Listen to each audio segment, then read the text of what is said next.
About 20 years can do this to your surround. Take off the subwoofer grill and you will see four bolts that hold the beauty cover. You're going to need a 7 millimeter wrench for this. Cut off the old foam surround using a utility knife or scalpel. I just slightly loosened up the screws so that I can put it on its back since it is not my intent to pull out this 50 plus pound behemoth out of its subwoofer box. Pry out the trim ring, making sure that you are on top of the metal hoop which holds the outer surround in place. Work it gently sideways or laterally without pulling it, since that would cause some damage to that trim ring. Be mindful of the orientation of the trim ring.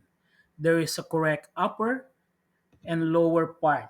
Do not get these things confused because you won't be able to mount it properly. Also, clean out everything. I used a wood chisel and then followed it up by using isopropyl alcohol. Note that I lifted the cone with rolled up towels. This will help a lot when it's time to glue the replacement surround. I used a hair dryer and gently heated up the center of the polypropylene cover to unglue it so the rest of the foam can be cleaned out. I also used a wood chisel and again isopropyl alcohol to complete this process. Please take note that there is a lip on the outer part of the polypropylene cover, together with some glue. I took off the glue but left the lip to aid in centering of the replacement surround. In centering it, the mating parts of the cone and surround were both glued together using this very strong smelling glue, kind of like rubber contact cement. I also held it down using the polypropylene cone with some weight to hold it in. I waited for about a day before I messed with it. The glue should be dry by now. It's now time to secure the subwoofer into its box using those multiple screws that were taken off earlier. Be careful not to over torque them because the wood is very fragile. It's now time to secure the surround using the hoop. Make sure that you apply equal pressure opposite sides until you get it as low as possible.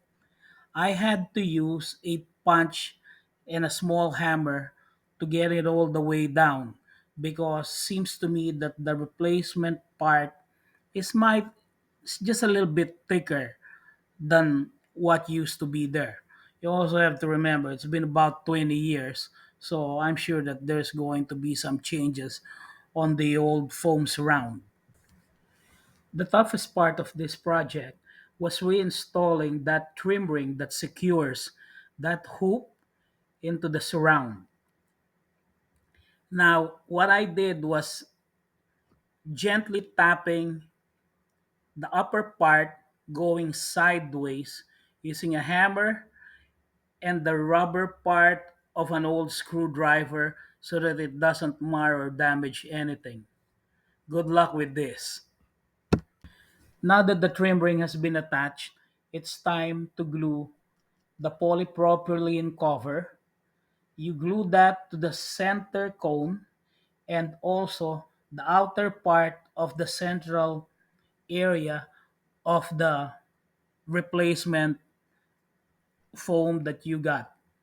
I also use to weigh it with a candle, an old Pyrex container, and some isopropyl alcohol.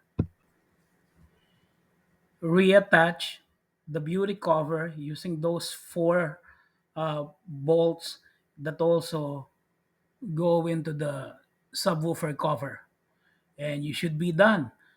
Good luck. I hope it all works for you too.